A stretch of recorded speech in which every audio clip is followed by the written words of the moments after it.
by venture capital companies, by investors, and the other way around, companies that are interested in the acquisition of some other small players or investing in different technologies. So we try to put a good match between all of them. So if you are involved in any of these points, being contacted by investors or trying to acquire a company or invest, please let us know. So we will connect you with the right people. And of course, networking. That is what's happening in our meetings today online. So we will have the opportunity to discuss after each presentations during the Q&A. You can make your questions and also connect afterward with the speakers and the attendees. And of course, in our on-site meetings where we offer the possibility of talking with all the attendees. And the goal is to help you to find new opportunities of collaboration, new partners, of course, new business opportunities as well. And the networking is, as most of you know, a main activity within our events. And talking about events, I will encourage you to go to our website so you will see what's happening from now on. So the next event on site is the physical meeting on photonics for space. We will visit the Astrophysics Institute in Granada to talk about different space and photonics related technologies. We will go to the CSEM in Neuchâtel in Switzerland to talk about photonics for bio and life science. Uh, our typical meeting during the Semicon Europe, microelectronics and photonics, in this case hosted by Atocuf in Munich. We will discuss about the photonics technologies using electronics and semiconductor industries. So for all of you interested in this topic, this technology meeting can be also a good point of connection and contact. Of course, the Compamed meeting, the Compamed exhibition that is during the Medica in Düsseldorf. We will have a tech watch on laser and photonics applications for life science and medical. And finally, in December, the tech meeting on cancer pathology, therapy, and surgery at the Gustave Roussy Cancer Center, where we will talk about different technologies, imaging, spectroscopy, biosensing as well, other analytical techniques for cancer pathology, therapy, and surgery. And then in January, of course, we will be in Photonics West, as most of you, I guess. So we will have again a lot of activities, lunches, the receptions, the epic runs in the mornings. So please feel free to go to our website and register to the ones that are interesting for you. And the same with the online. So you can have a look to our website, not only the online technology meetings that we will have, several of them related with semiconductor technologies and also photonics for defense, but also about the careers, the sustainability work group that we will focus this October in the standards. And the October 21st, sorry, is the Epic members' new product release, where different members will present their new solutions and the new products to the market. And coming back to the meeting of today, so as I mentioned, we will talk about photonics metrology systems, and we have the map of all the companies that are registered for the meeting today with a good distribution between the users of metrology technologies, also the companies developing metrology and testing and different equipment also for metrology applications, components and modules, of course, that are critical for the development of these solutions, materials and R&D, and then other companies in consultancy, software development, and contract manufacturer, and also distribution as well. So we have a good map of companies that are interested in this topic. So we are very happy to have this variety of names in our registration list. And well, thank you for the support of OptoSigma, because all these meetings are supported by different members and in terms of sponsorship. So we want to thank OptoSigma for supporting us with this meeting in metrology. And today we have Eva Seguero. So she has the opportunity to talk a little bit about OptoSigma. So Eva, the floor is yours. You can say a few words about your company and also relation with metrology in your case. Yes, hello everyone. I'm Eva Fasoli, sales engineer at OptoSigma. What is OptoSigma? We are a global supplier of optical, optomechanic components and motion systems. Our portfolio includes over 15,000 catalog products ranging from standard components to highly specialized items. We don't hear you very well, Eva. I don't know if you can be closer to the micro or.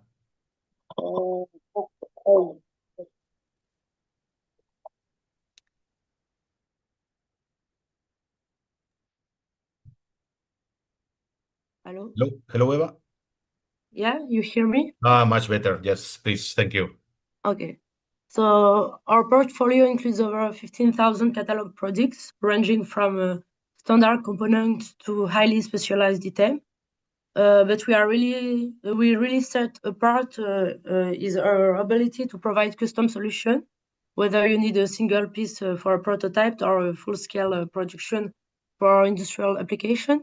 Behind OptoSigma stands Sigma Koki in Japan, listed on the Tokyo Stock Exchange with 150 million of annual turnover and over 500 employees all around the world, and 100% Japanese production. Sigma Koki is known for its quality and reliability. This allows us to work with leaders in several fields and academic research. We are truly a global company with offices all around the world and here in Europe, especially in Paris and Munich. This means that whatever you need, technical support, project advice, or hands-on follow-up, you get local responsive and practical assistance. So if we can support you in any way or explore custom solution tailored to your needs, please don't hesitate to reach out to me directly. Thank you very much for your time. Thank you very much, Eva. And thank you, OptoSigma, for the support also today in this meeting. And yeah, we can go with the agenda. As I mentioned, we will have time for a question after each presentations. So I will encourage you to raise your hand, make your question directly to the speaker with your camera on. So the discussion is a little bit improved. In case you cannot connect the camera, you can also use the chat for writing a message with your question. So feel free to use any of these options. And it's a pleasure to start the meeting today with Alberto Fasoli, the CEO of the company Tecnottica Consonni. We have the opportunity of visiting Tecnottica a few weeks ago with the meeting that we had in laser processes in Vimercate, in Monza, and it's really impressive how they produce all these precision optics in their facilities there in Italy. And Alberto is going to give us an overview of optical metrology market and also some particular challenges that they may have or interest for the future. So Alberto, I'm really interested in listening your presentation today, and thank you for being here. You can share your screen. Okay, thank you, Antonio. Let me just share the presentation. Okay, are you able to see it? Still loading now, going to the full mode, so yes, will be some. Yeah, perfect. Thank you, Alberto. Okay, so thank you again, and also thanks to Epic that gave us the opportunity to join into this meeting and give you an overview of today's topic from Tecnottica's perspective. My name, as anticipated, is Alberto. I'm in charge as a Chief Operating Officer for the company. I have joined in 2013, so I've started my working experience here as an optical manufacturer directly into our production line in the fine optics department. And I have specialized myself during the years in grinding and polishing processes and all the related metrology connected to these processes, and which is a cornerstone of Tecnottica's manufacturing capabilities and main topic of today's meeting. So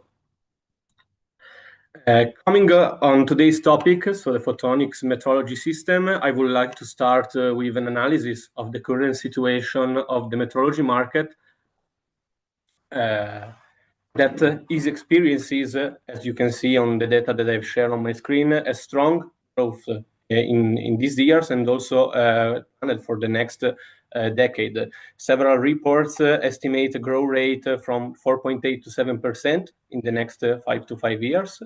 And the valuation approximately of this market is indicated as in a delta between 5 and 9 billion dollars, depending, of course, on market definition, hardware, software, services, and so on.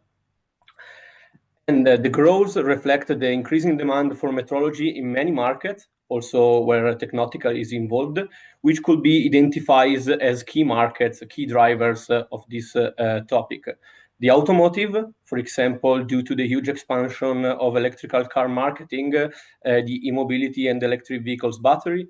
the aerospace for contactless maintenance operation, the medical for the miniaturization of medical implants and medical solution, electronics and energy market for sub-nanometer precision requirements in the field of semiconductors, and at least the industrial one, so for the integration optical sensor in smart factory, automation system, industry 4.0, and real-time quality control are just a few examples of these markets needs. Out of the markets where we can identify the growth I was talking about, it's also reflected into the technology innovation, always on some key drivers I have listed. So, for example, in the laser technologies, where advancement enabling higher accuracy and faster measurement speeds, the integration of AI and machine learning that is very common nowadays for automated data analysis, defect detection, and error correction. A portable, miniaturized, and compact instrument for insight measurements and real-time process monitoring, and in multi-sensor integration, so combining optical technique with other types of measurement, for example, on contact sensor, 3D models, robotic system, in order to obtain more comprehensive information for all of the users of these technologies. So, after we have analyzed markets and all the technologies related identified as key drivers, here comes the challenges we have to face as a part of this world. The first of all is the factory that is not a laboratory. So since most of the time all the environmental conditions are not the one we could reach, for example, in a dedicated metrological lab, we have to consider flow vibration, temperature drift, and dust. And all of these raise measurement uncertainty, are all factors that we have to consider while we are performing all of this processing. We need a fast error compensation and a quick recalibration on the instruments. All of these to give the market the best quality available for the results that we can obtain out of these processes. Second one is that the optical specifications are a complex topic. When you talk about spheres, freeform, diffractive optics, surface quality and texture, we must follow up ISO 10110 rules that luckily is here to regulate all of these topics and make us possible to speak the same language, let me say. Otherwise, all the results are not acceptable and also, I would say, usable for all the users of this world. Third main challenge is that a lot of cross-functional skills are required in order to participate into these processes, because we have to talk about integrating hardware, software, different technologies, and all of that are interdisciplinary metrologic, robotics, analytic skills just to obtain results to the metrological processes. That last market data we perform, we make needs to be usable. There is a high volume of data and defect analysis that must flow easily into sensor, ERP, but also into people. So this data needs to be easy to access for all the users. And coming from the situation I've just described, the obvious question is how can we face these challenges as an optical manufacturing company? So coming to the first one, that from my opinion is the main, since again we are an optical manufacturing company, is that our factory cannot be a lab. So we have to take into consideration some point in order to align as much as possible to a lab condition. So factory can isolate and enclose, for example, with granite-based floor and other techniques, the instrument into specific areas, or add light, thermal control, and clean air flow to cut out dust and draft and all of this noise into our metrological results. Luckily, software compensation on the instrument can apply a compensation again on temperature and vibration condition, for example. That's also a huge help. Robot can place and multi-view rotation can be applied during these processes and can remove non-value movements and keep the repeatability of these processes. Another things can be that real-time 3D surface measurement device can become inline to the real data specification thanks to sensor with an advanced focus variation, for example, and can be used directly during the production process, but only also on the inspection. And at last, optomechanical system with kinematic mounts, for example, using a repeatable clamping force or auto-centering device can reduce the variance up to the performance of a metrological test. Again, coming to the challenges, I have mentioned before the standards. So, for example, what comes out from the ISO 10110, that is the main quality standard applied for the identification, characterization of tolerances, scratches, cavities, stains, bubbles, any kind of defects that we can occur on an optical surfaces, for example, talking about our cases. These specifications are described by various quality standards, which also list the method for the identification, the characterization itself of all of these defects. And thanks to them, again, I already said it, we can regulate and talk and speak the same language while we are challenging this topic. Cross-functional skills are required, so we need to have a team in our cases for our production where people are placed at first. So speaking about training, experting, and problem-solving skills, training is essential to face market challenges, and we need to be aligned year by year with the requirements and what's upcoming new from the market. The expertise on metrology, optomechanics, software data, and dashboard are encouraged, in our case, with several cross-training experiences. And the problem-solve aptitude is not something that we can learn, but start from the defect and its analysis. One standard method, fast learn, test small, and speaking numbers can create an outcome clear and usable for all the users of that. So, considering all of these challenges and all the points I've described coming from the market, that's a brief list of our metrology department. Where speaking about capabilities, we are able to offer interferometrical measurements on plano and spherical surfaces, EFL measurement up to 546 nanometers of length, and on-axis MTF measurements, again, up to at 546 nanometers length. We can also perform measurement on centering error and tilt measurement on plano and spherical optics. Any kind of angular or geometrical measurement, commonly like angles, radii, diameter, thickness, and so on. Toughness measurement on white light interferometrical technology, and cosmetic defects evaluation under microscopic camera and software analysis evaluation and measurement. To follow all of that, we have a team of 7 people constantly undergoing continuous training and constantly also coming from the factory tasks from introduction of new equipment and new technology and methods to follow all of this. That's why, since all of these needs, Tecnottica has a huge focus on future investment and new addition to our metrological side, and there are constantly under process and under new addition. For example, already this year we have performed acquisition of a new high precision optical measurement system with the Lufoscan 420 HD, that basically is a non-contact profilometer that not only allows us to reach a higher value of clear aperture, so up to 420 millimeters in diameter, but also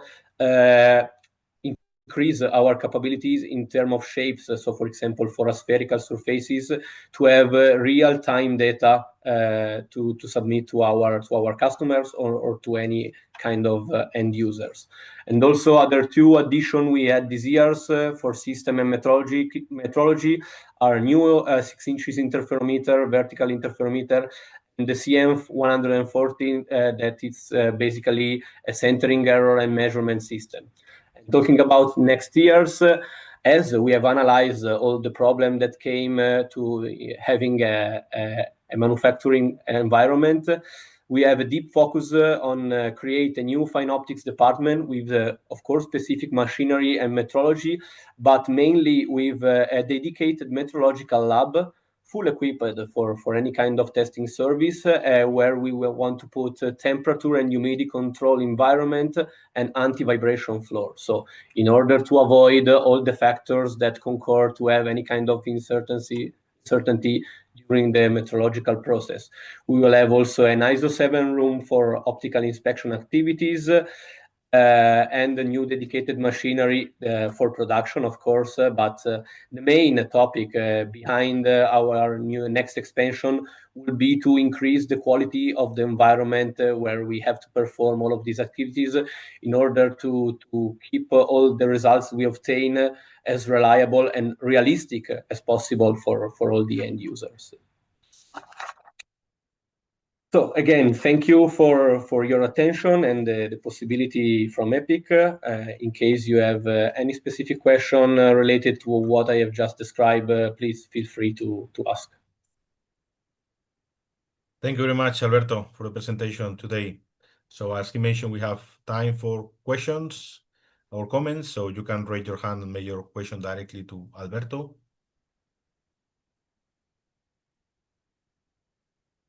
I will perhaps start with a curiosity about the anti-vibration floor.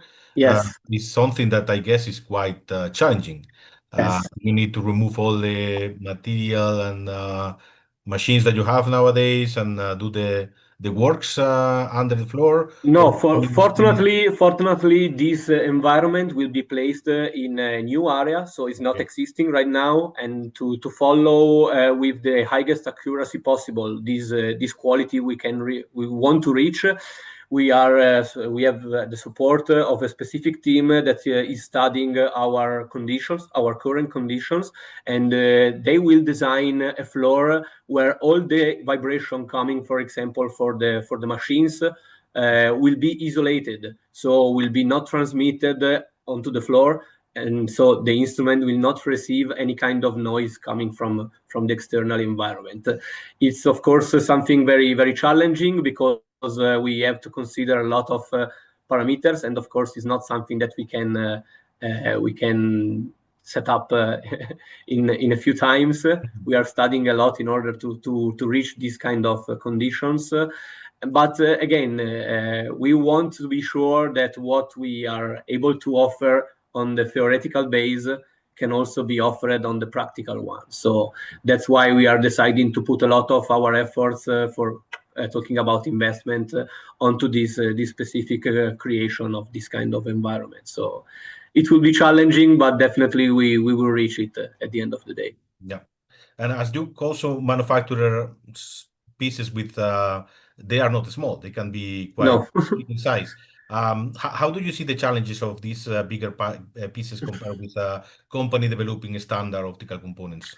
The main challenging is that, or at least speaking about the situation we have to face 1 year ago, to be sure that we can cover the entire length or clear aperture of this kind of objects. Nowadays, thankfully, we are full equipped since we can cover up to 420 millimeters, and our current capability for manufacturing stops 100 millimeter below, so up to 300 or 320. So we are able, we are sure that we are able to perform a test 100% of the situation we have to face. Of course, when you have to deal with larger optics, most of the time also the size and the weight of these kind of objects can be a problem. That's why also for all the metrological steps and tests, many times we have to design a specific holding system or a specific support to be able to use this kind of optics into instrument, for example. But we have kept everything internally. So every time we have a new object to deal with, it's our own capabilities and technologies that also follow these needs and, for example, create an older or support for all the instruments. So it's challenging again, but it's something that we have experienced a bit in order to cover up all the requests. How often do you need to talk with the manufacturers of the metrology devices to adapt or do something special for you? It's a nice question. I would say not daily, but every week or every month we have a new project incoming that requires, for example, support or an optimization or something that needs to be adapted into the instrument. So we deal directly with the manufacturer in order to cover these needs. Since our experience starts more than 70 years ago, we have a stronger relationship also with manufacturer of test equipment and so on. So we are able to reach main of the requests that came up into this field. Yes, to answer your question, it's something you have to keep an eye on daily basis because also because we are a custom optic manufacturer, we don't deal with, for example, higher volume or higher quantities. So every time you have a new project, everything will start from the beginning, and not always we are speaking about standard processes and testing. So yeah, good. I don't know if there is any other question from the audience. You can raise your hand as I mentioned. So I don't see anybody. So I want to thank again, Alberto, for this nice summary and also for showing us your capabilities and your ideas for the future in your laboratory as well. Okay. Thank you too, Antonio. Thank you again. Thank you very much. Thank you. So we can move now to our next speaker. So Alberto mentioned a little bit about non-contact measurements. So we have now a presentation by the company Sensofar in Catalonia, close to Barcelona. They develop different kind of solutions, profilometers for inspecting different type of pieces. And we have David Páez, a senior product specialist, and he's going to present the optical metrology proposal for the industry. So David, the floor is yours. Thank you. Thank you, Antonio, and thanks for everyone at the EPIC for organizing these sessions. Thank you also to Alberto for the very interesting presentation. And yeah, well, it has been quite related to the topic that we are going to talk right now, which is this kind of, well, the optical metrology for the industry. I wanted to share a presentation on what Sensofar as a company gives to the industry, and especially, of course, this presentation has been focused on mainly three of our markets, which are photonics, optics, and semiconductors, that lately have been very kind of interlinked. And well, I will explain a little bit more on that later. So yeah, first of all, well, in case anyone doesn't know Sensofar, we've been a technological company since 2001. We were a spin-off of the university, and since then we have grown into a worldwide company. Now we have offices, apart from our headquarters in Terrassa, in Barcelona, in Spain. We also have direct offices in the US, in Germany, in Asia, and also we have a global network of distributors to be as close as possible to our final customers. So yeah, basically in one phrase, we design and manufacture these 3D optical metrology systems. And yeah, they are mainly specialized for industry, but also, of course, for an R&D labs. Here, well, the unique thing about our systems is that they combine four core technologies in a single sensor. So we have confocal interferometry, focus variation, and spectroscopic reflectometry all inside the same head. And this is kind of the flexibility is what allows us to measure from surface texture, defects, shape, critical dimensions, and even transparent film thicknesses. And well, we go from the millimetric range more or less to the subnanometric in terms of vertical resolution. And well, most importantly, or I wanted to highlight here that all the hardware and software are developed in-house. So thanks to that, we are able to optimize and kind of fine-tune all the system to provide the best possible performance and user experience to the final customers. Here, well, we offer mainly two kind of systems. So first of all, we have tabletop systems, And well, in these ones, the users can create or define the recipes to measure. They can program the system if they want to go automatically to different locations, different samples with just one click of a button. And then, well, all our acquisition software is linked. The user decides how does he or she want to analyze their data, either manually or fully automatic. Depends on that, they use one of these. And well, basically the goal is at the end to have a report, PDF, pass and fail report, Excel file, whatever it is, to visualize and analyze all this kind of data from, again, from one sample in particular, more like an R&D step, or from a whole batch of samples in production. We have systems like these running in fabs 24/7, so we are more than prepared to provide a solution for daily for production. So the other kind of solution we have is even more automated and more focused for production. We have this kind of integrable heads. So we just take the core technology that we have, which is the head with their optical design and all these technologies, and then we give it to the customers so that they can integrate their hardware, and integrate the head into their machines in different ways. So sometimes there's kind of an integrator that is dedicated to this kind of solution. The customer just asks what their final solution looks like, and then we work with an integrator to make this happen. But basically what we provide is just the head and then the software development kit, this SDK, so that the customer or the integrator can design their own software interface that can command from a separate computer. They can link also to the analysis software. It's a very kind of customizable way to do that. And here I wanted to show just a few examples of our heads integrated in different machines. In these particular cases are from the semiconductor industry, but as you can see, the final setup can look very differently. But these are fully integrated machines, very close to production, sometimes inline production, to analyze all these kind of things that I was talking about: surface texture, defects, critical dimensions, and so on.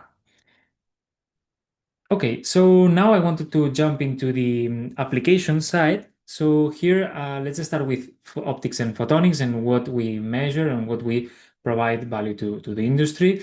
First of all, we can measure optical fibers, for example. So we characterize from the the lateral dimensions of these optical fibers, waveguides, to this kind of height values or depth, even sometimes through the transparent materials. Also, we measure gratings and 2D photonic crystals. We can measure down to basically the Rayleigh criterion, so the optical limit, diffraction limit, 300 nanometer spacing, though it's quite challenging, of course, at these steps. But yeah, any kind of geometry for this kind of photonic crystals or gratings, we can measure in the samples. And then, again, depending on the customer, we can analyze it more like manually or fully automatic with a software that automatically detects all the critical features and then reports the pass and fail. Also, we measure, of course, lenses and mirrors, basic optics stuff. We can measure from the form itself to the roughness measurements.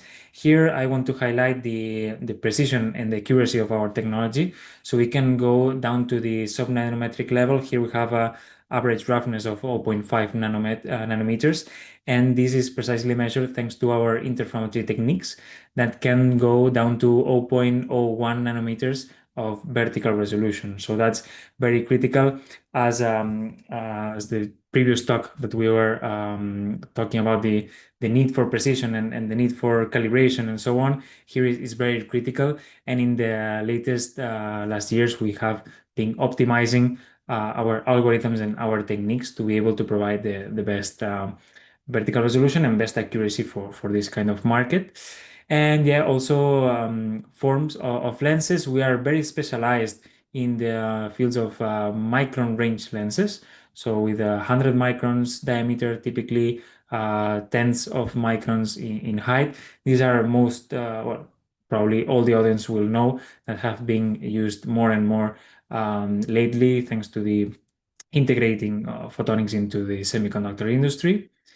And well, related to that, we also measure micro lens array. Basically, same principle. We measure again shapes and different parameters from these arrays that are being used for this kind of transmitting and connectors to the semiconductors. Jumping into the semiconductors here, I won't bore you with all the things that we do here. We do a lot of stuff and a lot of applications, but here we have a wide overview of all the processes that are related to the semiconductor fabrication, from the wafer itself to the front end processes and the back end packaging and all related processes. I wanted here just to highlight very briefly a couple of applications. We measure from the bare material, bare wafer, bare crystal that are used either before or after polishing.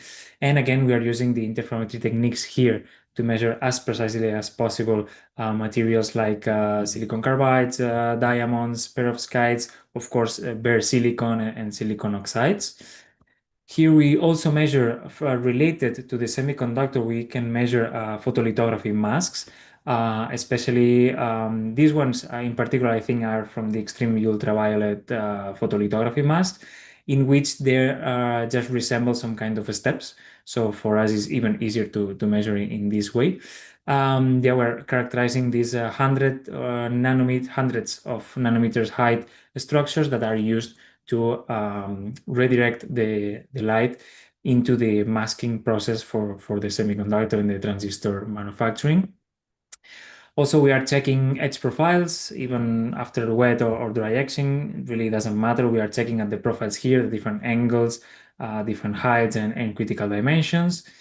And of course, at the very end of the process, we measure bumps, general bumps, electrical connections, flip chip connectors bumps, wire bonding as well. So we have a bunch of different software plugins that analyze these kind of topographies and files, and we are able to detect individually all of these little bumps and detect if there's any kind of defect, any error, any thing that may be a problem in production. And now jumping to advanced packaging, this has been a hot topic lately, and I wanted to bring it here to this presentation because in some way, both advanced packaging and this kind of heterogeneous integration techniques are bringing photonics and optics together with semiconductors. So here, this if someone doesn't know, this is kind of new strategies that manufacturers have been taking in terms of increasing the density of chips, beyond Moore's law, and also kind of reducing latency for high performance computing and so on. So in here, there are very kind of specific structures that we check for manufacturers. First of all, microbumps. So already we have seen bumps. It's basically scaling down to these kind of little bumps that are connecting the chip with the kind of interposer, so middle layer, not the substrate. Then we have through silicon vias, so these are holes directly through the silicon. Sometimes also you will see through glass vias. We also measure that depth and critical dimensions of the holes. Then we check wafer glue, so to bind this together, the different layers. These manufacturers use some kind of glue for these chips, and then we measure the profile and the different possible defects and widths over these kind of structures. And of course, the substrate. So this is from standard PCB structures to the latest high-tech redistribution layers. We check the widths, heights, and critical dimensions of these kind of traces, trenches for applications like the fan-out panel level packaging. And finally, we have heterogeneous integration, which is even more complex, and it's integrating different components into the chip, doing this kind of system on chip, system on wafer kind of structures. Here we check co-package optics. So again, it's very similar to the applications that we have in optics. We measure waveguides and fiber and optical fibers related to this very high bandwidth applications for high performance computing, for AI applications. All of you have heard in the latest years all these kind of applications. Also, new materials have been integrated into the chips themselves. Again, silicon carbide, gallium arsenide, gallium nitride. This basically is for high power applications. And then we have microelectromechanical systems that are, again, being introduced sensors, actuators into the chip to provide a package that is as functional as possible.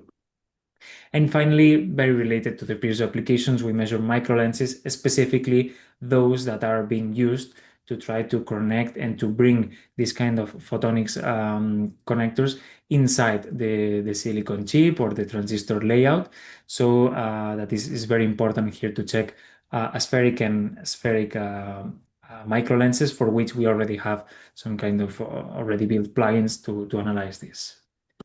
So yeah, one final question for you is that I wanted to point out what challenges can we solve together. We're always happy to explore new opportunities, to discover more about the latest discoveries that are being used in the industry and in R&D. So yeah, if anyone has any application for us, we are open to hear that, and our applications team will be happy to hear from you at sales@sensofar.com, or of course now in the questions and answer part.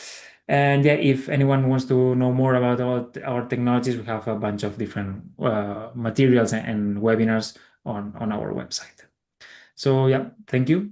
And now I'm ready for your questions. Thank you very much, David, for a nice summary of your capabilities. We have a question already from Jorge. Okay.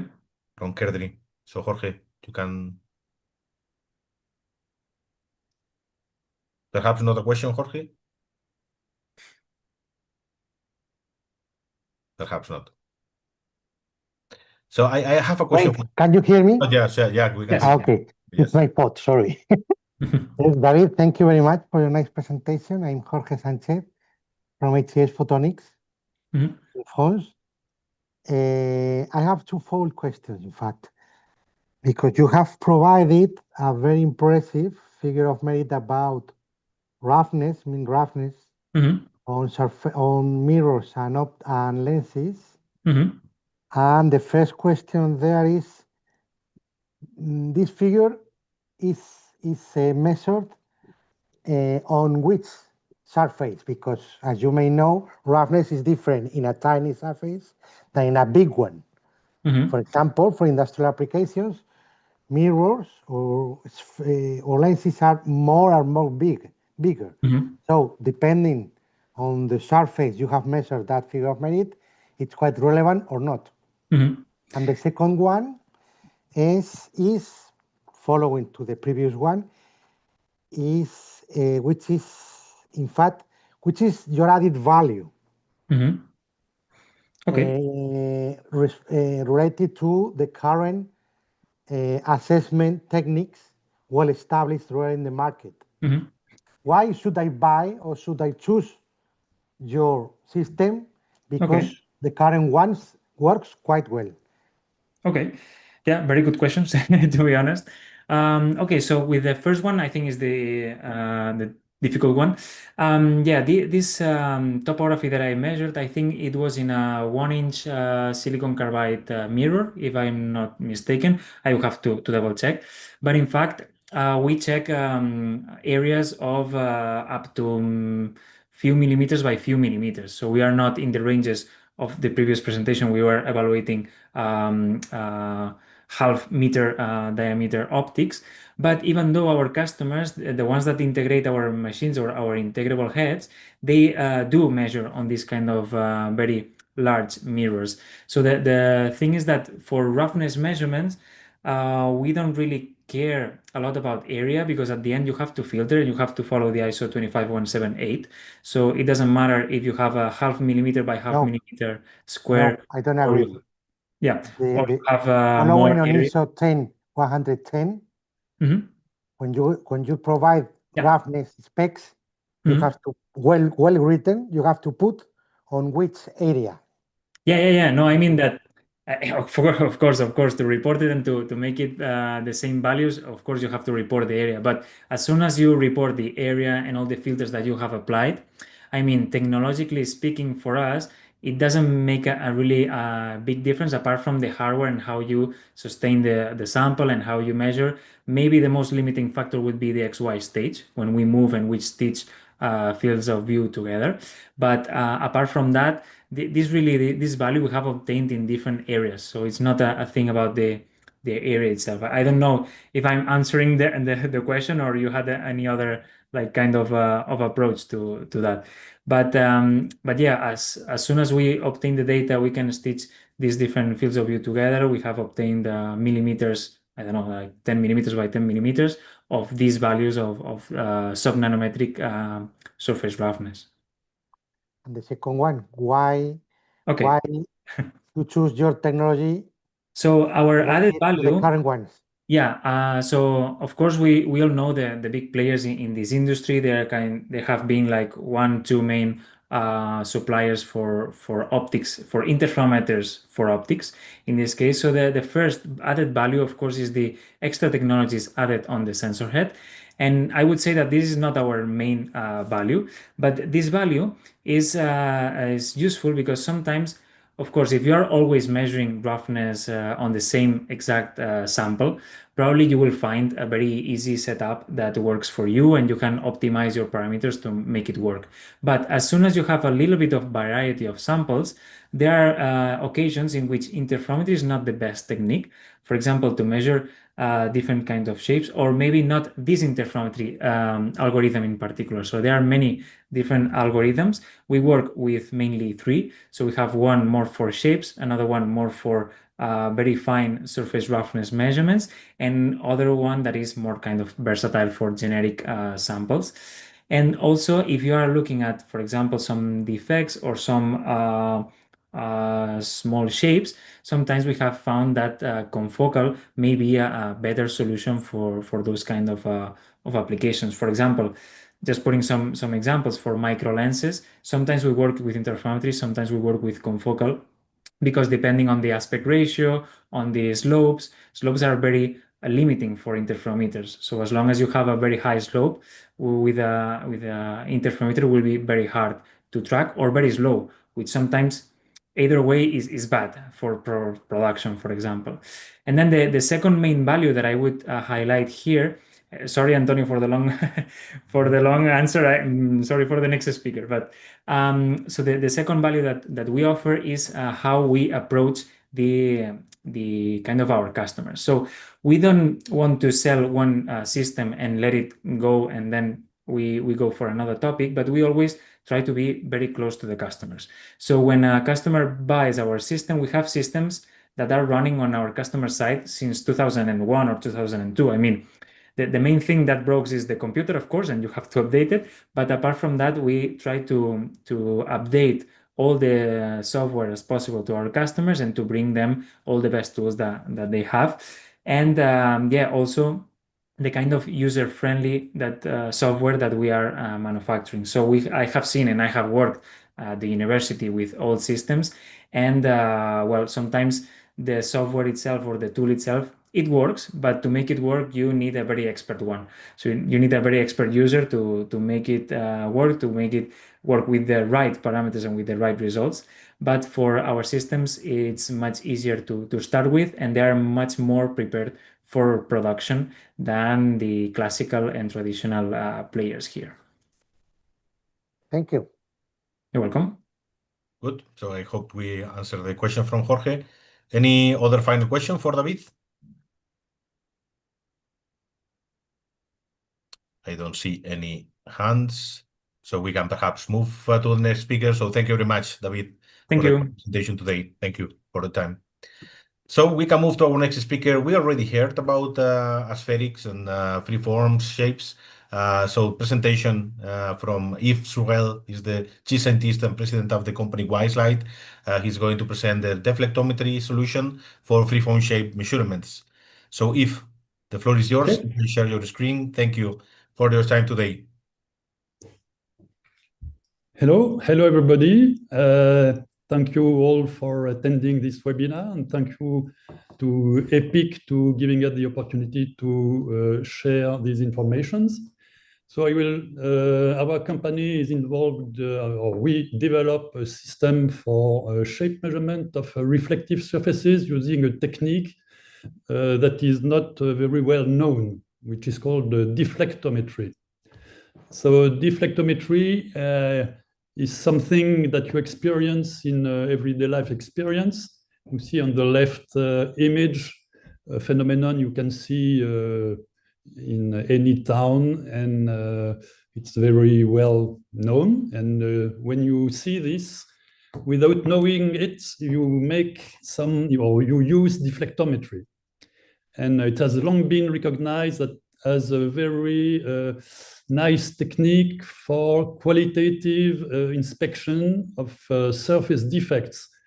You may know that in all automotive car plants, manufacturing plants, the final step is aspect control and defects control, and the car goes through some kind of tunnel with neon tubes, and the operators look at the defects that can be seen by inspecting the reflected image of the neons over the car body. And we have turned this technique to really quantitative use, simply by replacing the neon tubes by a display monitor that will project fringes, and using very simple physics based on optics. It's simply using the law of reflection, Snell's law of reflections. Our product is a system that can measure various reflective parts. I will show some examples later. And it is very simple. You see that there is simply a measurement head, an object holder, and a display screen. And what is important is that you will not see any fine screw or any mechanical arrangement to align anything.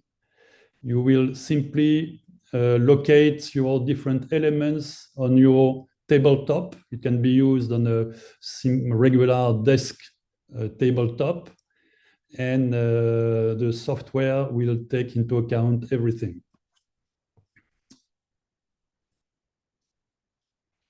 The advantages of deflectometry is that it is basically insensitive to vibrations. I will not go into the details, but it's due to the fact that deflectometry is sensitive to slopes, and slopes are not affected by vibrations. So there is no need of any damped optical table. You can use a regular office desk to make the measurements.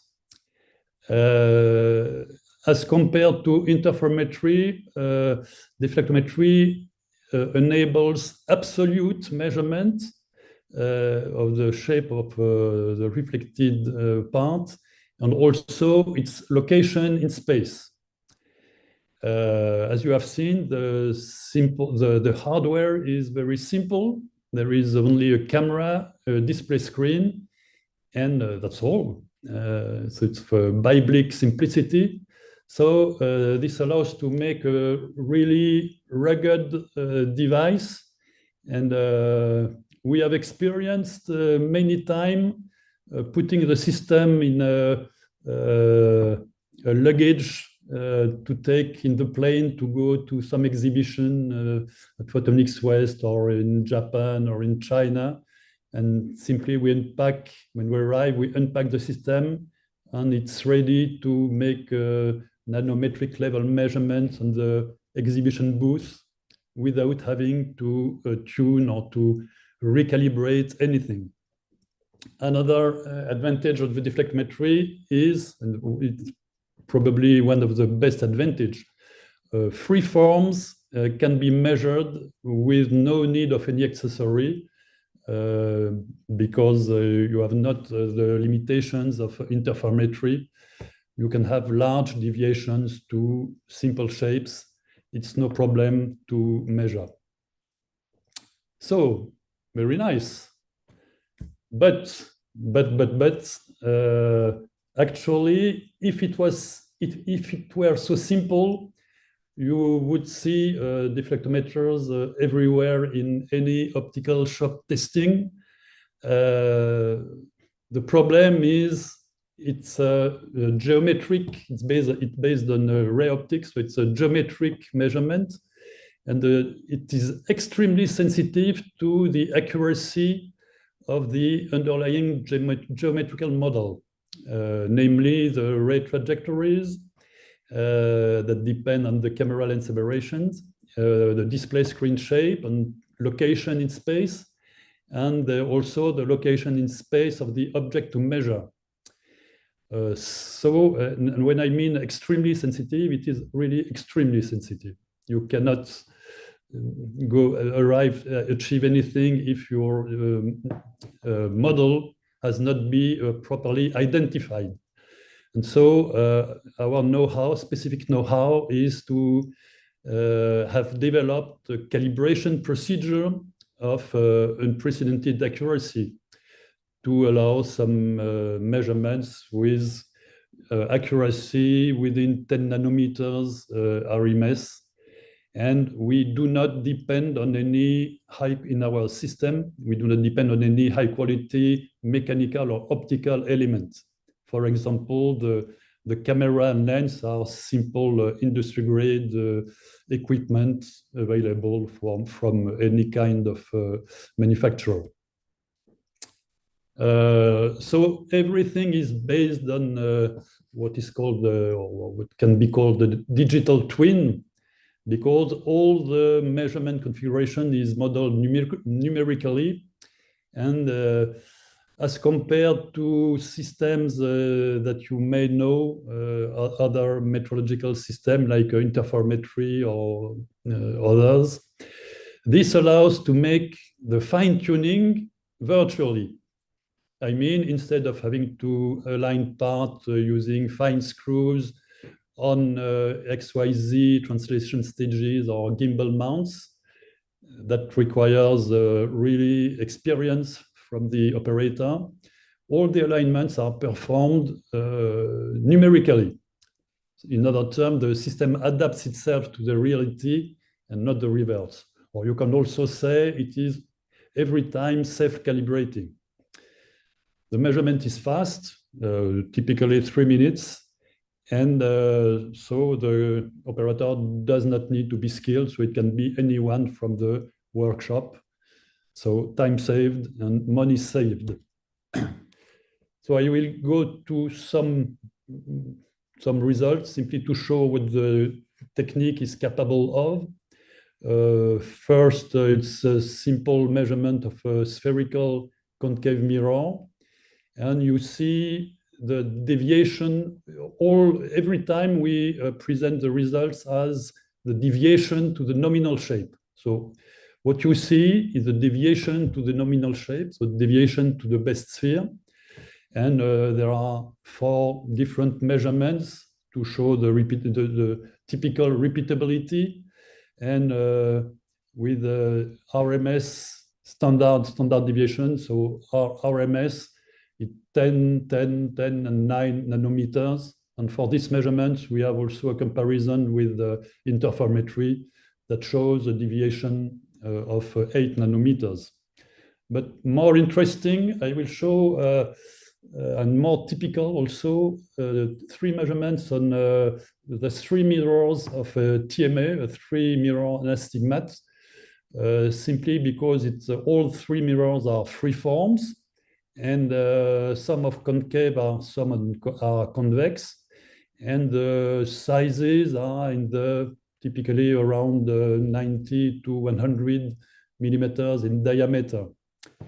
And for these parts, we were lucky enough to be able to have partners that could measure the same mirrors with other machines, other equipment. A nanomephos from DUI and a lithoscan from Ametec. And we have the deviation to the nominal shape, with this here an RMS value of 48 nanometers, and the other techniques give a quite higher deviation to the nominal. I will make some comments afterwards about that. I will show the second mirror of the TMA. It's a 45 millimeters convex mirror. You see, for example, the deviation from a sphere is 280 microns, so it's a real free form. And once again, we have a deviation to the nominal that is really close. So now for this mirror, all three equipments are really very close. And finally, the third mirror, which is a 100 millimeter concave mirror. The deviation from a sphere is still around 200 microns. Deflectometry for this mirror, surprisingly, gives a deviation to the nominal much lower than the two others that seems to agree together. And so this illustrates the problems that is faced by users. Sometimes they really scratch their heads when they have different measuring techniques. They cannot explain what could be the discrepancies. And we are faced also to this problematic. It would be probably unlikely that our systematic errors would compensate exactly errors that are inherent to the part. So it's probably likely that we are closer to the good results than the other equipments. But I will not say much more about that. So as a conclusion, simply this technique, which is, so once again, not well known, and many people confuse deflectometry and reflectometry. And in our exhibitions, we are many times to explain what deflectometry is, even to senior optical engineers. And it brings the ability to do optical metrology with unprecedented easiness and cost efficiency. And so we are looking for a large part to measure.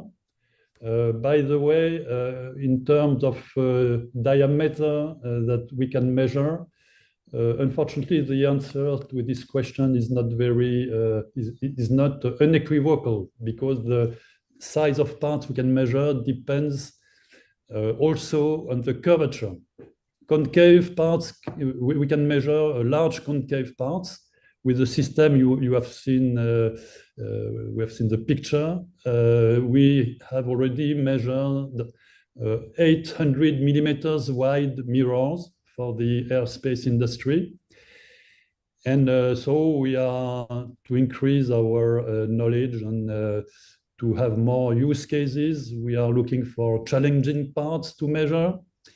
And also we are looking for partners for developing in situ measuring solutions, because as the technique is really very insensitive to vibrations, it is very, very interesting to integrate in situ measurement.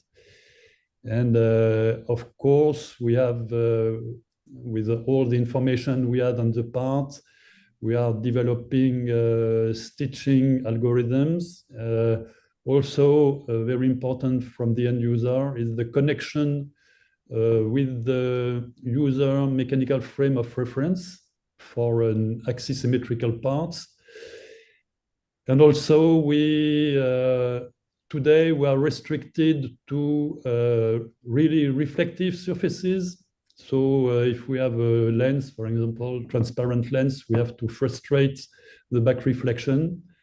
But we may have the possibility to also deal with this problematic of measuring the surface of transparent parts. Okay, thank you for your attention. I am ready for some questions, if any. Thank you very much, Yves.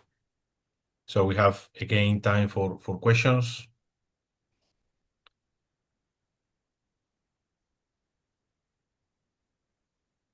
I have perhaps a curiosity. The measurements that you show are more or less in a lab environment for the moment.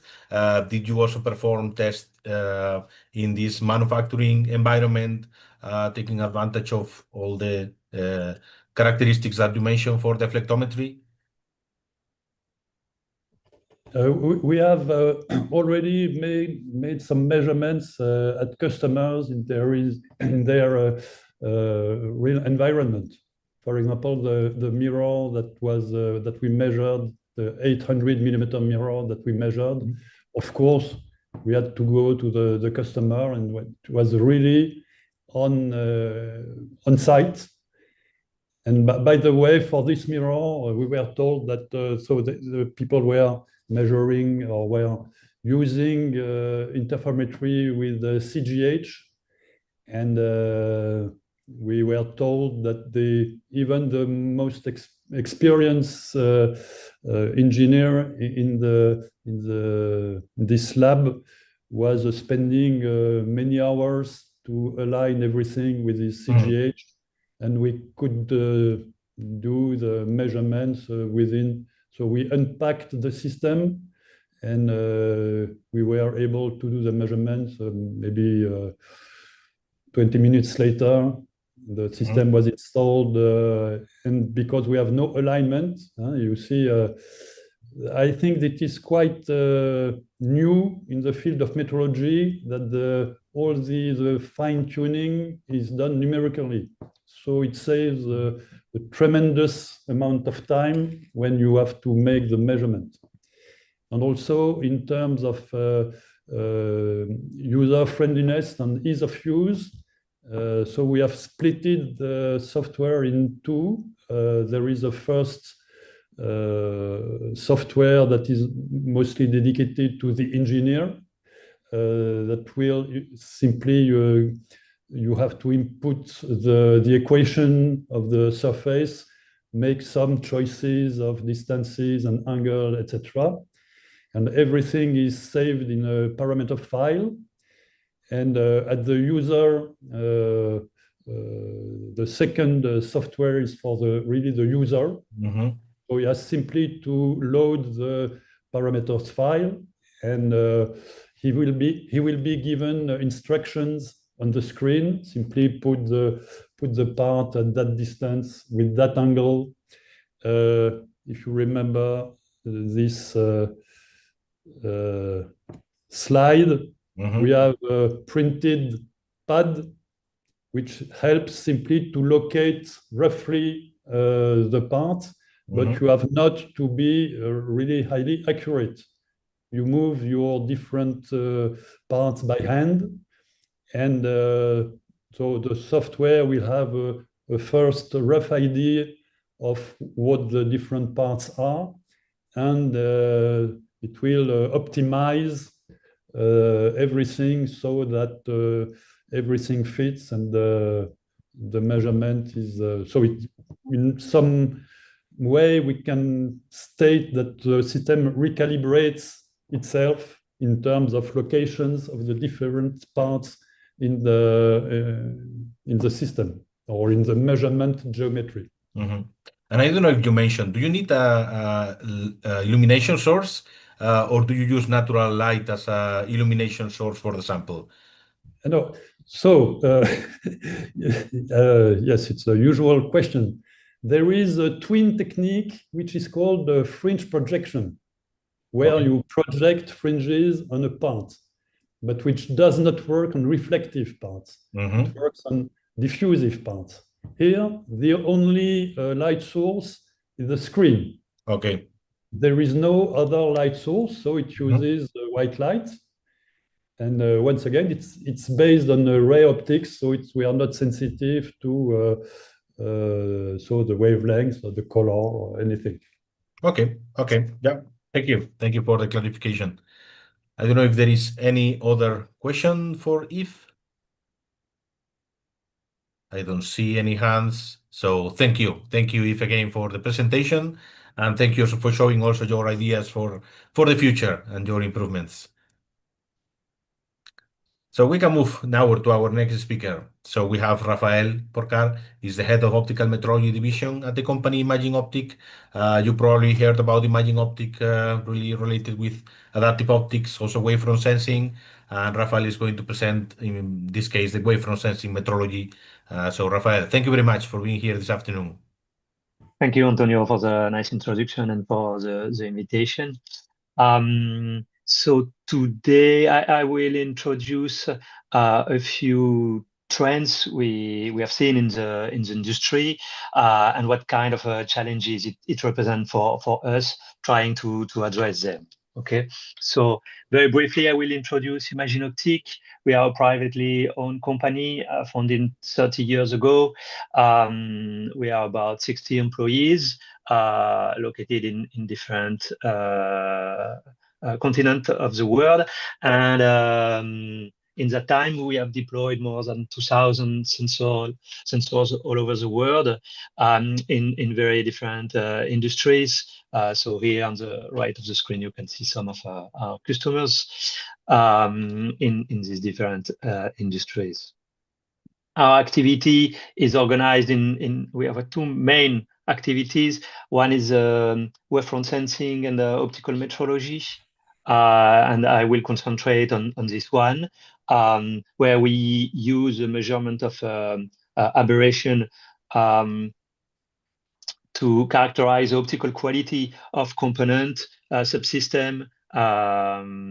But you can also use these optical aberration in combination with deformable mirrors or corrector elements to compensate for them and improve the quality of system, retrieve resolution, retrieve intensity, and so on, depending on the application. But I won't introduce this part of our activity. So we are measuring the wavefront as a derivative of the phase in transmission through refractive component or in reflection, which gives us access to surface shape, so profiles or 3D surface shape.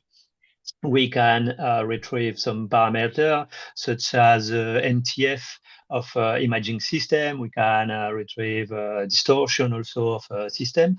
We are measuring phase and intensity at the same time. So we can use this combined information to make propagation and calculate PSF of a system in different planes. And we can also use it then to propagate some beams and calculate some n-squared parameters for laser beam testing, for example. So that's a little bit all the parameters we can retrieve from the same measured signal. Based on this technology, again, the Shakart one, which is a very small camera. Here you have an example. That's like a webcam. We are currently working on different axes in order to improve the technology and answer to some requests from the optics industry. These axes are improving the resolution. That's a constant work we are performing and innovation. We are working on increasing the dynamic range of our system together with trying to increasing the testing diameter. So I will show some example of that. And last, we detected a need from manufacturers and collaborators for a testing which is more specific to their application, meaning that's not anymore the sample that has to adapt to the metrology solution, but the metrology solution that has to go closer and match the requirement of the samples and the optics to be, or objects to be tested. So I will a little bit comment on that also. Okay, of course, it will be too easy if we would not have to combine all those characteristics together. So, so that's kind of an added difficulty. I will skip on the scientific part of that to go directly to the results, as we are a little bit behind the schedule, I think. So that's an example of how we've been working on the algorithm in order to improve resolution of our systems. On the left part of the screen, you have an example of wavefront error map acquired on a window. Each sampling point corresponds to a microlens in the case of a Shack-Hartmann system, and this is all these tiny squares you can see. With the same hardware, applying phase retrieval algorithm and somehow better exploiting information contained in the raw signal we measure. Some algorithm have been proposed by the scientific community called LIFT algorithm that allow to improve resolution 16 times. And that's what you see on the right part of the screen. You can recognize the same defects, okay, but it's obvious the increase in sampling points is quite obvious. And that, again, using the same hardware. This is another funny example we use on fairs and our booth as a demo. On the left, you have the transmitted wavefront of this lens. Resolution is 128 by 128 sampling points. And by applying the LIFT algorithm, we are able to increase the resolution up to 500 by 500 sampling points. And again, you can recognize, I don't know, can you see my mouse? Yeah, okay. So you can recognize. Yeah, we can see. Okay, the low spatial frequency defects here, but at the same time, you can see this high frequency pattern. This high frequency pattern is the fingerprint of my CEO that we put on purpose on the lens here, and you can see that the increase of resolution is quite tremendous. Okay, so that's taking better advantage of existing systems. Now, once you have that, the advantage is that you can combine it in more complex systems. So this is an instrument that embeds the illumination and works in double pass. So like piezo interferometer, for example. And we use in this system an optical zoom that allows us to maintain this high resolution, 500 by 500 sampling points, whatever the testing diameter is. So from 1.5 inches up to 4 inches or 6 inches. So again, here is an example of flat, large substrate, large and thin substrate. And we have a patent in order to get rid of the back reflection. But again, I won't comment on that today. And here is a wavefront error map that we are able to measure. So having high resolution allows us to filter all the low spatial frequency. So it could be sphere, it could be astigmatism, it could be trefoil or whatever, and observe in this case mid to high spatial frequency pattern, and you will recognize the patterns that correspond to the polishing tool that has been used to produce this flat sample. So that's an advantage of increasing the resolution for our customers. And then what one can ask to himself is, what is the limit? No, I mean, you can build very large refractive based systems. So this is images courtesy of Zygo, of course. This is 24 inches system. You even have 32 inches systems. So that's super cool system. There are drawbacks to this approach. It's super heavy environment to implement them has to be very controlled. It's very difficult to produce such high quality, high accuracy optics. So as a consequence, it's also very expensive. More than very expensive. It's tremendously expensive. So that's a very good approach. In our case, the trend and the development we are making, and Yves before me, I think, mentioned it as also an axis of development for the company, is to limit ourselves to compact, lightweight optical instruments, such as the blue you can see on the screen now, and combine it with position scanning. So in this case, this is in the case of large diameter samples. So the idea is to use motorization and a mount in order to scan the sample and increase the diameter of measurement. And at the same time, you can also use this kind of mounting system to perform some angular scanning. And that's a way to take advantage of the scanning to absorb part of the dynamic range requested by the sample. So if you have a divergent system, so here this is a convex lens to measure, one way to be able to see all the maps coming from the sample is to perform this kind of angular scanning. Okay, so in this case, what you get are small wavefront maps, and then you have to combine them all together to get a global map of your sample. That's the technology of stitching.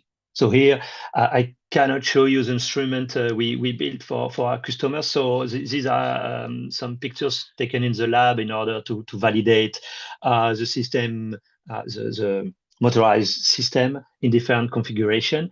You will recognize an hexapod. So an hexapod is super nice system, as it allows to move in all the degrees of freedom and with very good accuracy. Okay, and we have different implementation in order to scan somehow the samples. Second advantage of that is that somehow it allows you to go beyond the trade-off you always have to make between resolution and dynamic range or field of view. Right? So that's kind of an upgrade of your instrument to improve this trade-off. Okay. And fourth axis of development, I was telling you at the beginning of the presentation that we have to go more custom in order to adapt better our solution to the need and the specification of the component. So this is an example of testing at the wavelengths of design and use of the optics, and not limiting the metrology, for example, to the traditional HINI wavelengths at 632 nanometers.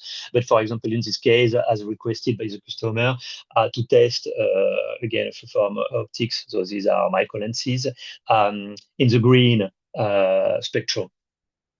Okay, and another also example of customization is combining the instrument with automation and motorization in order to get closer and closer to the production line.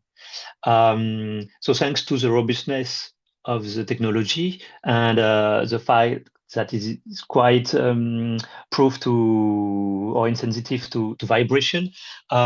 We are trying to get closer to the production line, at line or inline.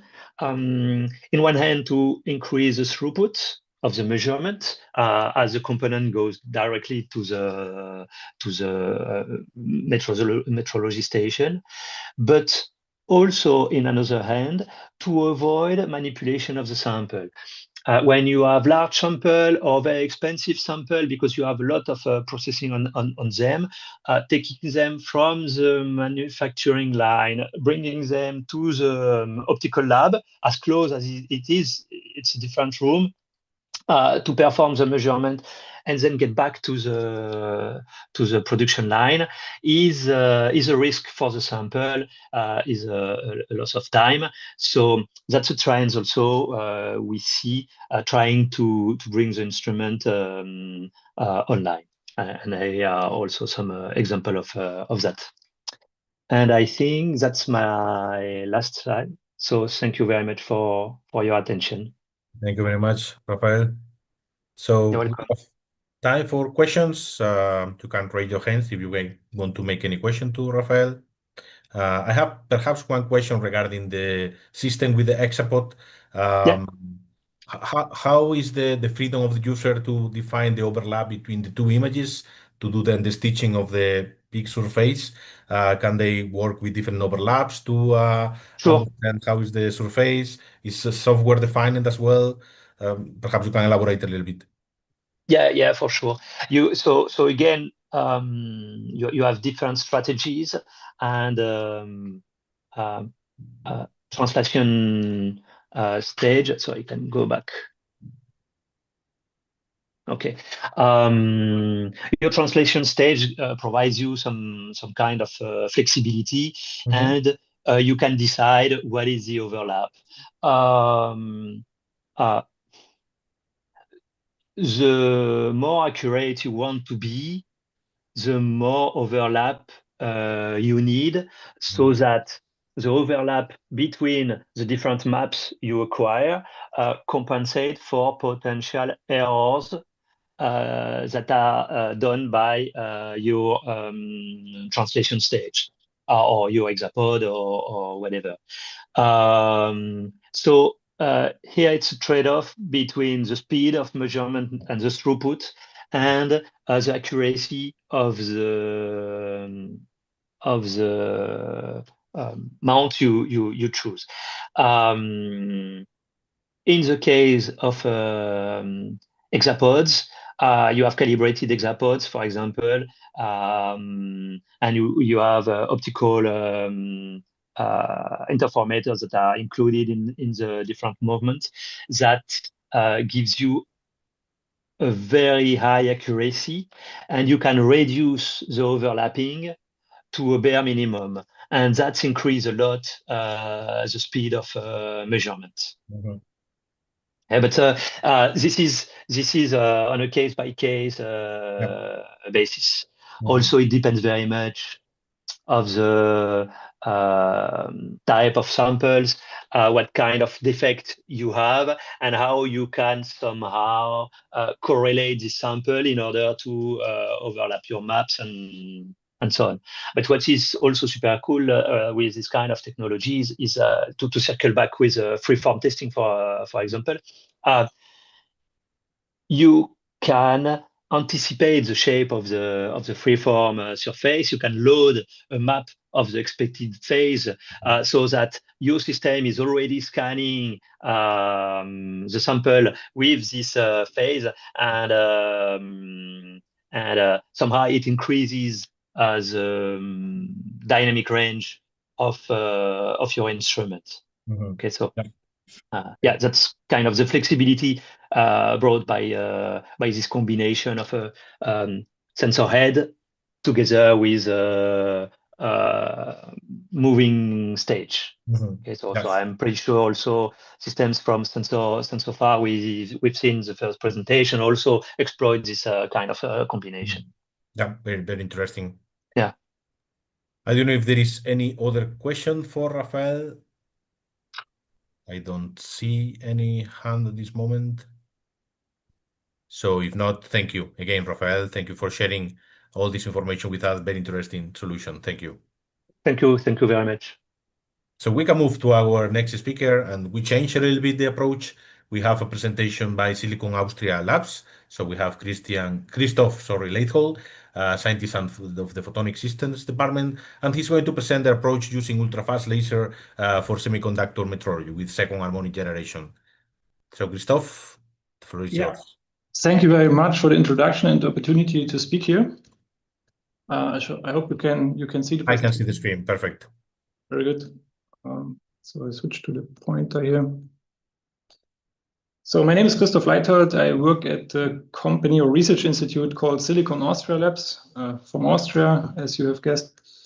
And first I will speak a little bit about my organization and then later about our recent efforts on second harmonic generation and interfaces for the semiconductor metrology for semiconductor industry. So about Silicon Austria Labs, we are a public-private partnership research institute. We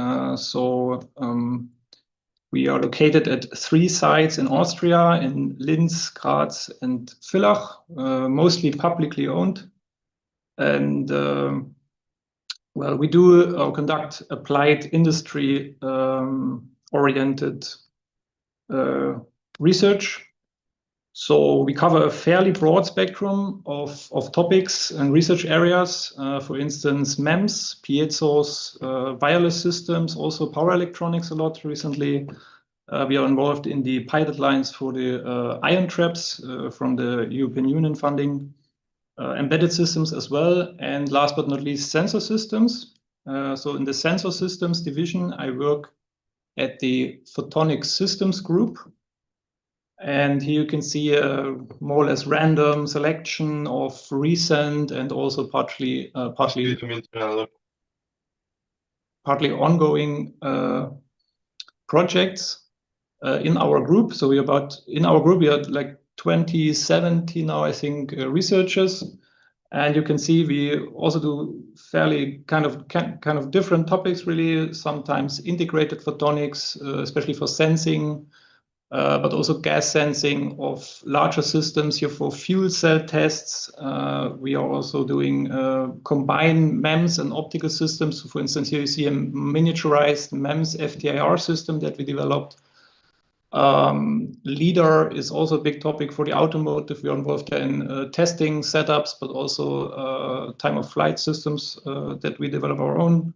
For the semiconductor industry, chip holography for failure analysis, so bending of chips under certain environmental conditions, monitored in this case holographically. And also highlight always is the specialty laser developed, basically very robust, high power laser where the active medium rod is actually the cavity. And this is used for Ariane 5 laser rocket ignition. Recently also in quantum sensing, there are new activities. And later I will talk about our recent efforts to basically technology transfer in the area of nonlinear spectroscopy, what can be utilized for industry use cases. These kind of projects, they are mostly so-called cooperative projects. So we do contract research also, in the sense contract research means the company, like an industry partner, approaches us and basically pays us for research. They get everything, all the IP and so on, but have to pay the full cost. But SAL is publicly funded, so we sit on our own secured public funding, but we can only use that when it's triggered by industry interest.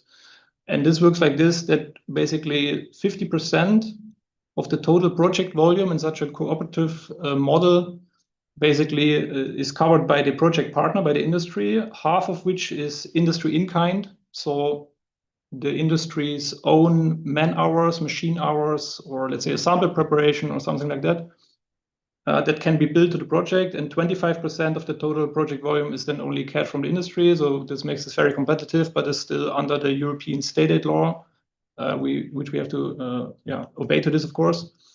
And 50% then of the total cost comes from our public funding, but it has to be triggered by joint interest from the industry, basically. We also do like these ordinary funding calls, most recent stuff from the European Union, many Horizon projects. But we currently have a very interesting national funding call. So we are in Austria, so this is the FFG for industry-oriented research public funding. So this is basically fully funded with a certain funding rate, basically. And the topic is laser technology for production environment, laser-based quality control. And what I will speak about in a second fits very well to this. So second harmonic generation for semiconductor interface metrology. And yeah, if you find the next 2 slides interesting, then feel free to approach me. We are looking for interested parties to build a consortium for this funding call. So if you're involved in any semiconductor equipment provider in any sense or manufacturer or similar, this would be a great fit.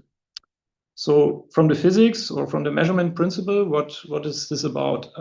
So the thing is called electric field induced second harmonics. And this is essentially exactly what it says. So the shortcut is EFISH.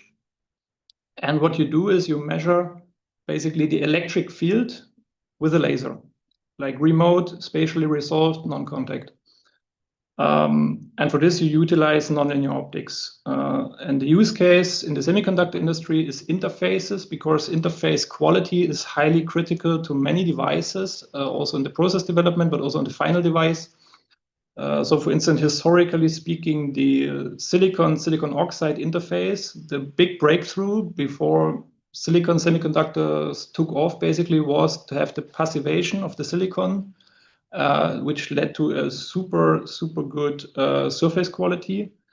So without a good interface, basically, we would not have silicon integrated circuits today. But still, with new materials, it's always a topic to have good interface quality on nanoscales, but also for large areas, let's say for silicon carbide MOSFETs, because, well, you get tunneling, you get leakage currents, and you have to control this to get good device performance. So interfaces and interface quality is always extremely critical. And when you have defects at an interface, you can trap charges there. And this is exactly then where the EFISH plays into. So you have trapped charges at interface defects, and then you build up an electric field. And the electric field is especially strong due to the thin oxide layers that you typically have in the semiconductor industry. And therefore gets a lot of volts per distance. Yeah? And it doesn't really matter how you generate the charges, but you can either utilize the infrared laser that is then later also used as the interrogation beam, or you can use UV light, rather weak UV light, to populate the electronic traps, basically. Or you can use an active device and measure in situ on an active device. When you have this electric field, the static electric field, it basically, as this equation shows, it acts as a second order nonlinearity in disguise and generating the frequency doubled light, which you then detect, and then it tells you this frequency, the amount of frequency doubled light basically tells you how much electric field was there, and this can tell you something about the defect situation at the interface. So the implementation depends, of course, in details on the use case, but this is like a prototypical implementation drawn here. You have one ingoing beam for the infrared laser, one detection pass. You can use imaging configuration with a camera, or you can use just a bucket detector. Will make a point-like measurement. And optionally, you want maybe a dedicated channel for the pumping of the traps. So for instance, some weak UV light source. And here you can see an example measurement. The first block here in the measurement, you see the red curve, nothing happens, basically just some basic offset. The infrared light was weak here, so there's no multiphoton ionization. And then we turn on the UV light. The traps in the interface layer get quickly populated. And then you can measure after you populated the traps, you can measure on the plateau, and the measurement on the plateau is fairly quick. So you get a data point in a millisecond or something. So this is, in terms of throughput, it's sensible to speak about in situ implementation for this. So you can measure rather fast with this once you have populated the traps. So when you do transient measurements and not want to make just a quick interrogation after the traps are populated, when you make transient measurements like these here, below, there are 3 examples here for different wavelengths. then you get such multi-exponential curves. And there you see the dynamics, the balance of the pumping of the traps and the decay of the traps.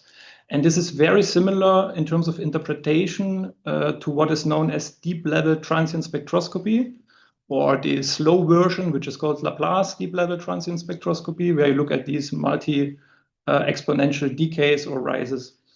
But this DLTS is a contact measurement, so it doesn't have spatial resolution like an optical interrogation. And you need a contact, and you even need an active device for this. And for eFish, you do not need all this. You can use it on passive devices. It just needs some interfaces, basically. You can also use it on active devices, but not necessarily only on them. And you also have a new degree of freedom, the wavelengths that you can choose to optimize to various requirements. And you can, for instance, as you can see here, if you resonantly hit the trap level, basically, you can ionize it resonantly, which you then can use to optically remove the charges again. The exact physics of this, it's still disputed, but I think it could be utilized easily for metrology applications. Yeah, you get a lot of interesting features, of course. It has been shown that you can detect metal contamination on wafers, which I think is a current big topic for certain metrology companies. Well, as I already said, active devices, you can sacrifice resolution for working distance if you want to measure an environment where you cannot go that close to the wafer for other reasons, because maybe it's in a process and you need access for other things. What is a bit difficult, but it's not a total showstopper, is non-centrosymmetric substrates like silicon carbide. So then you get a large bulk second-order nonlinear susceptibility, and you have to disentangle this from the eFish signal here. This is also an interesting paper here on the right, lower right. It's not from us, but it has been demonstrated then that you can see even buried interfaces, buried oxide interface in this case. And here you have two examples, 10 angstrom RMS roughness and 3 angstrom RMS roughness, and you can see a dramatic difference in the signal.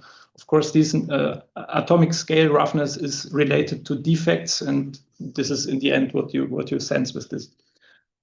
We also work more on the theoretical side. So this is more the high-level TRL of our proposal package, let's say, where we have a path for some ideas for that we could implement into machines or into maybe process development machines. I don't really see this in the fab, but for process development, I think there are many interesting use cases here. More on the low TRL technology development, we're looking into how this can be used for structured wafers. So sub-wavelengths, nanostructures, what happens there? And we are looking there into the simulations first, and we look at something that is called ferroelectric domain walls, because this is our toy model to understand the nonlinear signal generation on structured samples. Ferroelectric domain wall is special because it only has a nonlinear interface, and there's no linear interface. This means the refractive index is the same, but the second order susceptibility is different because the crystal rotates 180 degrees. And then there's a phenomenon called Cherenkov phase matching, where basically the signal creeps along the interface and has phase matching condition, and therefore it gets very strong. And then in the end, you get 2 outgoing beams that you can detect. And we solve basically a theoretical problem about the polarization physics that happens at this interface. So this was disputed, and we can now fully simulate what happens in the experimental data. The experimental data for this toy model typically comes from lithium niobate and KTP, periodically poled, which has a different use case for quasi-phase matching, basically. But we use this in the configuration where we propagate along the interface, basically.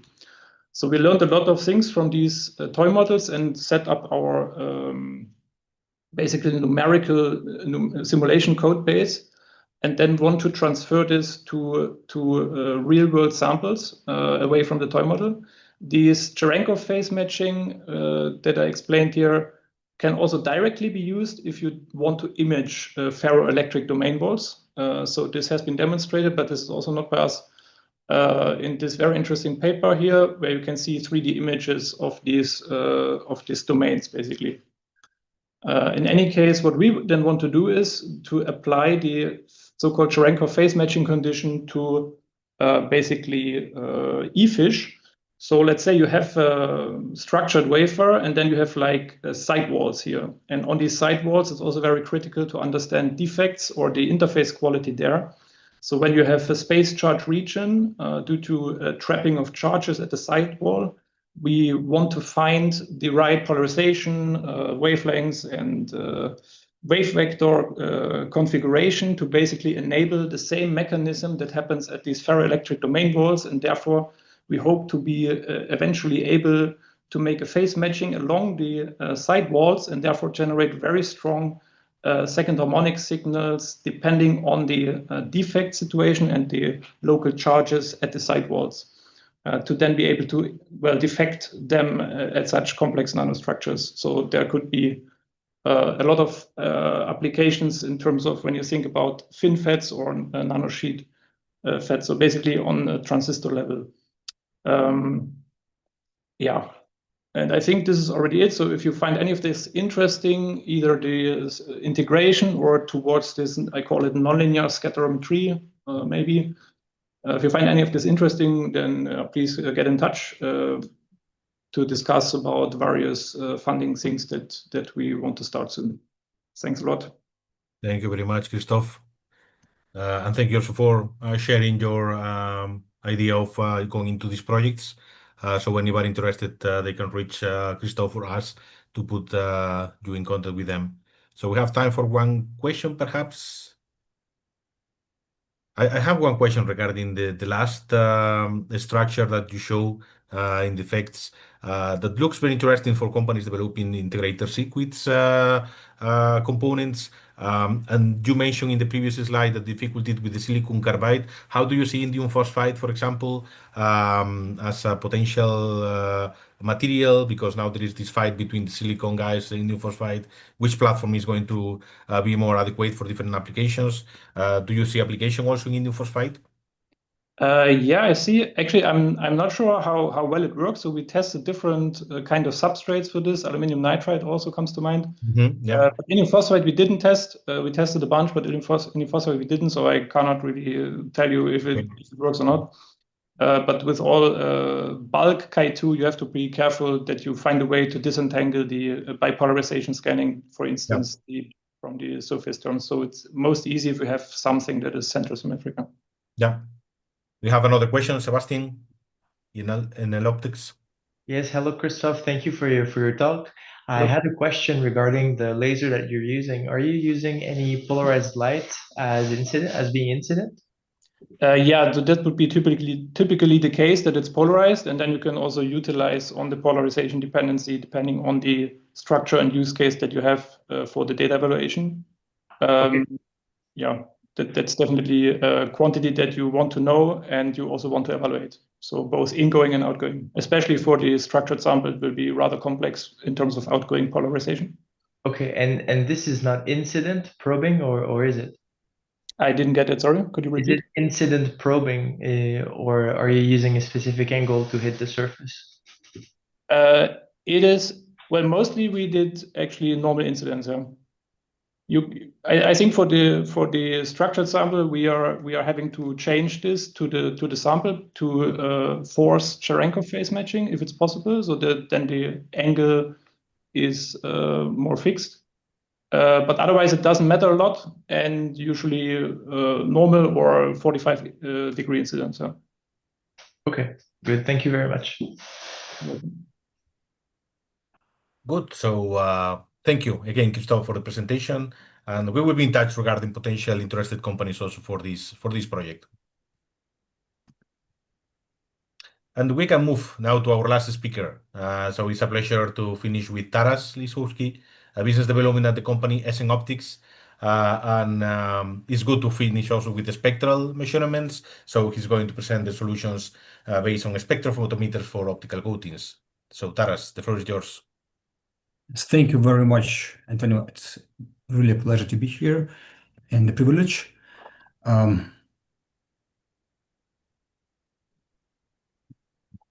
Okay, my slides are well seen, right? We see, okay, now in full mode. Great. Okay, excellent. So I'll be as fast as possible to save your time, and at the same time, I will try to entertain you a little bit and probably amaze you with some cases which we have recently faced.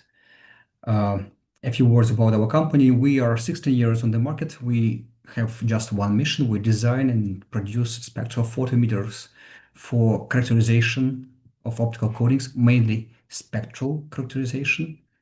We have technologies and know-how in the company down to the monochromator level.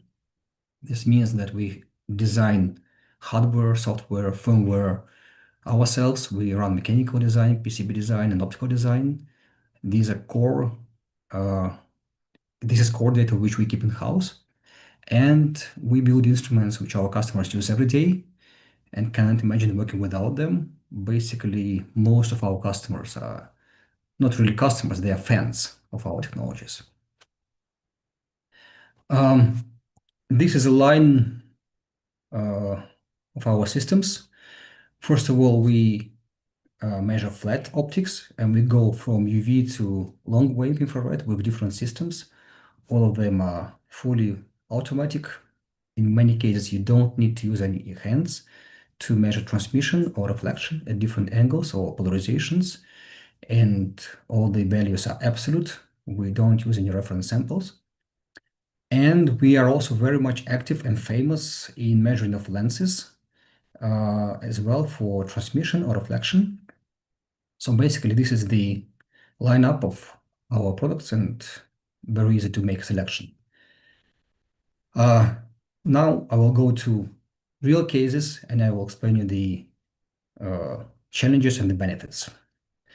First of all, our main system, which is called Photon RT system, the challenge was to make a broadband absolute specular reflectance measurement of, for example, gold mirror at 8 degrees and very broadband from UV to mid-wave infrared. And this system is capable to do this. Surprisingly, we do this with just one scan. So you just put the sample and the system does the whole work. To my knowledge, this is the only technology on the market which is capable to do like that. The next challenge which our customers are facing quite often, actually in majority of the cases, is that a seamless stitching of gratings and detectors actually not seamless. They always have some steps and they don't see a continuous spectra without these steps.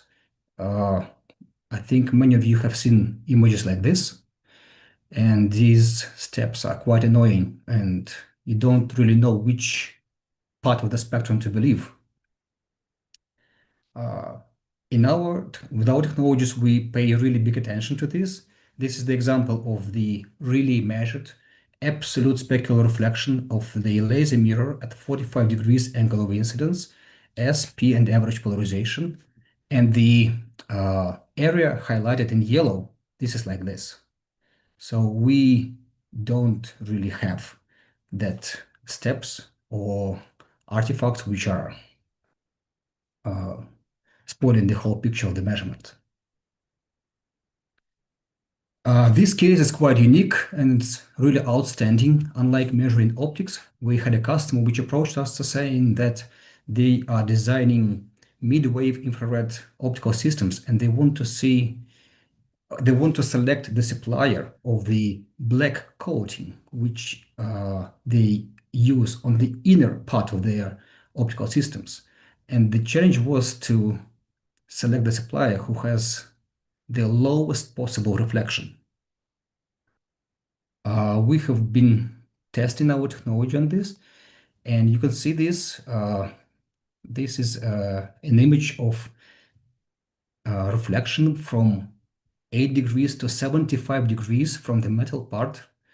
And you can see that there is noticeable values of reflection.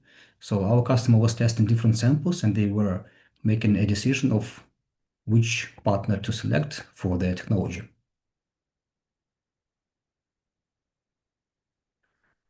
UV, that's really a hot topic right now. And especially when we go to 193, 213 nanometers, As you probably know, these are the applications associated with lithography, DPV inspection, DPV metrology, beam control, all these semicon aspects. And the problem is that there is really a challenge to measure laser optics or DPV optics at different angles and different polarizations without noise, with very high repeatability, and preferably without the use of vacuum chambers or nitrogen purge. Currently, there is probably one system on the market which is a R&D based. So this system is used only for high-tech research, but not for industry. So the challenge was to make a system for industry. We have redesigned our instrument for this DPV application, and we are very proud of having these results. This is a real measurement of the high reflection interference mirror optimized for 193 nanometer with a very, very good S&P resolution at 45 degrees angle of incidence. Another case, again, a hot topic on the market, but not really solved well right now. When we talk about the extremely cutting-edge coatings, like ultra-narrow bandpass filters, or cut-off filters with extremely steep edges, or coatings with extremely high optical density. The present technologies allow our customers to make these measurements typically on one laser wavelength. However, the real need is to see this broadband. That's one issue. And second issue, to be capable to resolve extremely narrow bandwidth of the filters or extremely low edge steepness. The next video, which you will see right now, shows the real measurement which we were able to do with our latest system. This is a ultra narrow bandpass filter at 1550. And this is a real measurement with less than 1 nanometer bandwidth measured broadband.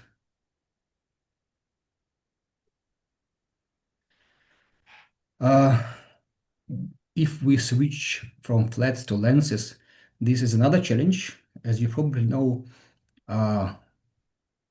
typically when you make coatings on lenses, you have a witness piece in the chamber, which is placed in the center of the cathode of your dome or somewhere close to the lens, because there is no opportunity to measure transmission or reflection of the lenses in the vacuum chamber. However, the problem is that the coating on this witness piece really is different from the lens. There is a tooling factor. So there are many applications where the real data, real spectral data of the lens is critical. And we have had customers approaching us saying that they not just only need to measure transmission or reflection from the lens, convex, concave, spherical or cylindrical, but they want to see the profiling of the lens reflection distribution from the center to the edge. So this system, Lindsay 150, is capable to do this. And you can see the image. We actually go from the center to the edge at certain step, any step you want. And there is a robot arm inside the system which automatically changes the position of the lens against the beam. And as a result, in a fully automated mode of operation, you can get the reflectance data virtually from any lens you want.